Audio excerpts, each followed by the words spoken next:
Athenian democracy developed around the 5th century BC, in the Greek city-state of Athens, comprising the city of Athens and the surrounding territory of Attica, and is the first known democracy in the world. Other Greek cities set up democracies, most following the Athenian model, but none are as well documented as Athens. It was a system of direct democracy, in which participating citizens voted directly on legislation and executive bills. Participation was not open to all residents. To vote, one had to be an adult, male citizen who owned land and wasn't a slave, and the number of these varied between 30,000 and 50,000 out of a total population of around 250,000 to 300,000. The longest-lasting democratic leader was Pericles. After his death, Athenian democracy was twice briefly interrupted by oligarchic revolutions towards the end of the Peloponnesian War. It was modified somewhat after it was restored under Euclides, and the most detailed accounts of the system are of this 4th century modification, rather than the Periclean system. Democracy was suppressed by the Macedonians in 322 BC. The Athenian institutions were later revived, but how close they were to a real democracy is debatable. Solon, Cleisthenes, an aristocrat, and Ephoraltes contributed to the development of Athenian democracy.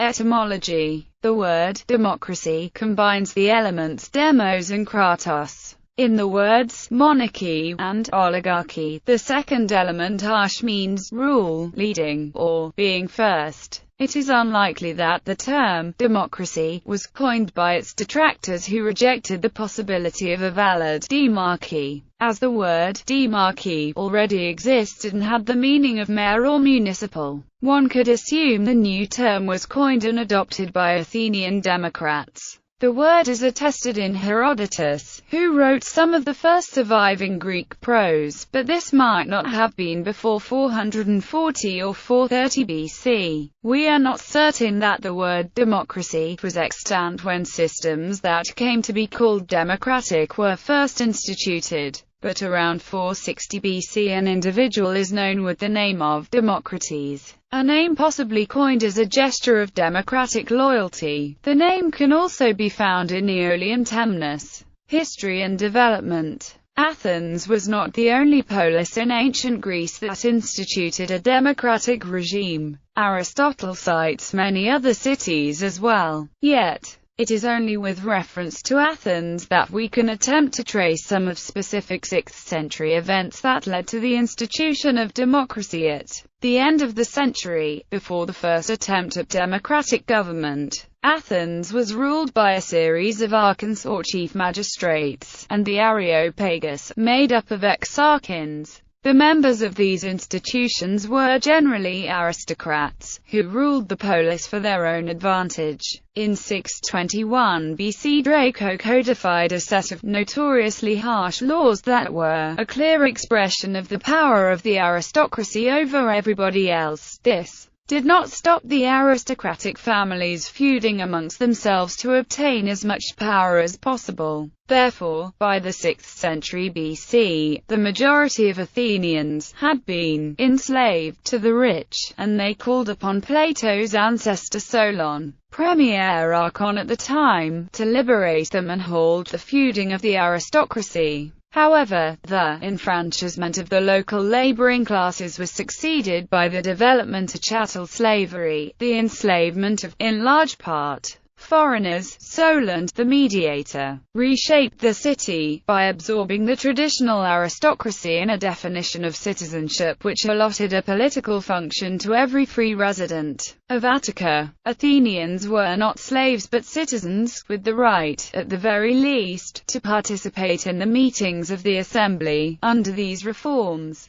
the position of archon was open to all with certain property qualifications, and a boule, a rival council of 400, was set up. The Areopagus, nevertheless, retained guardianship of the laws. A major contribution to democracy was Solon's setting up of an ecclesia or assembly, which was open to all male citizens. However, one must bear in mind that its agenda was apparently set entirely by the Council of 400, consisting of 100 members from each of the 4 tribes that had taken over many of the powers which the Areopagos had previously exercised. Not long afterwards, the nascent democracy was overthrown by the tyrant Pisistratus, but was reinstated after the expulsion of the son of Pisistratus in 510. This sort of aristocratic takeover was ended by the appeal by one contender, Cleisthenes, for the support of the populace. The reforms of Cleisthenes in 508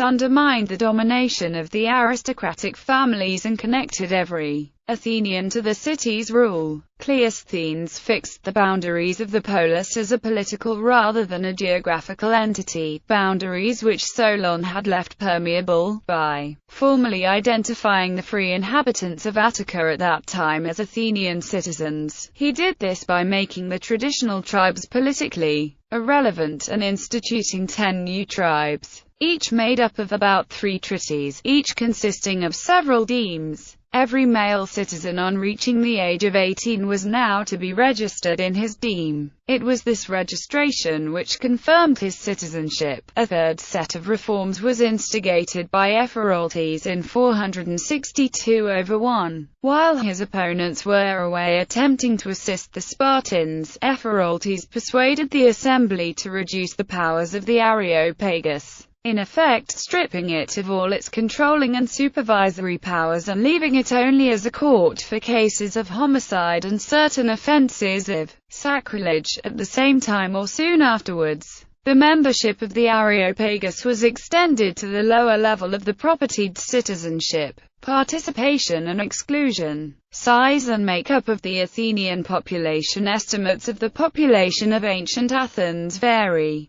During the 4th century BC, there might well have been some 250,000–300,000 people in Attica. Citizen families could have amounted to 100,000 people, and out of these some 30,000 would have been the adult male citizens entitled to vote in the assembly. In the mid-5th century, the number of adult male citizens was perhaps as high as 60,000. But this number fell precipitously during the Peloponnesian War. This slump was permanent, due to the introduction of a stricter definition of citizen described below. From a modern perspective, these figures may seem small, but among Greek city-states Athens was huge. Most of the 1,000 or so Greek cities could only muster 1,000 to 1,500 adult male citizens each, and Corinth, a major power, had at most 15,000. The non-citizen component of the population was made up of resident foreigners and slaves, with the latter perhaps somewhat more numerous.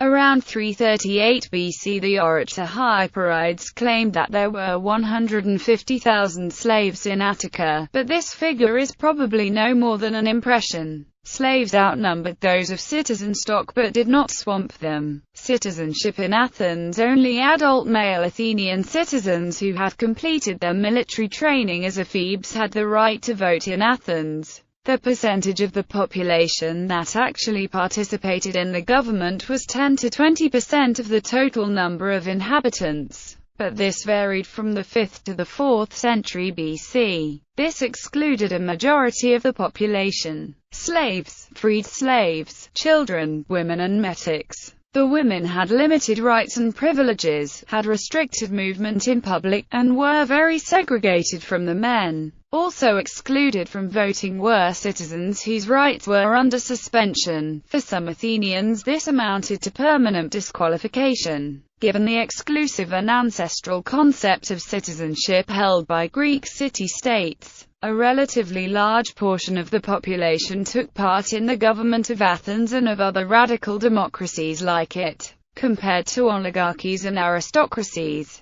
At Athens, some citizens were far more active than others, but the vast numbers required for the system to work testify to a breadth of direct participation among those eligible that greatly surpassed any present-day democracy. Athenian citizens had to be descended from citizens. After the reforms of Pericles and Cimon in 450 BC, they would be confined to those whose parents were both Athenian. Although the legislation was not retrospective, 5 years later, when a free gift of grain had arrived from the Egyptian king, to be distributed among all citizens, many illegitimates were discovered, and removed from the registers. Citizenship, commonly applied not only to the individuals themselves but to their descendants as well, could be granted by the assembly, and was sometimes given to large groups but, by the 4th century, only to individuals and by a special vote with a quorum of 6,000. This was generally done as a reward for some service to the state. In the course of a century, the number of citizenships so granted was in the hundreds rather than thousands.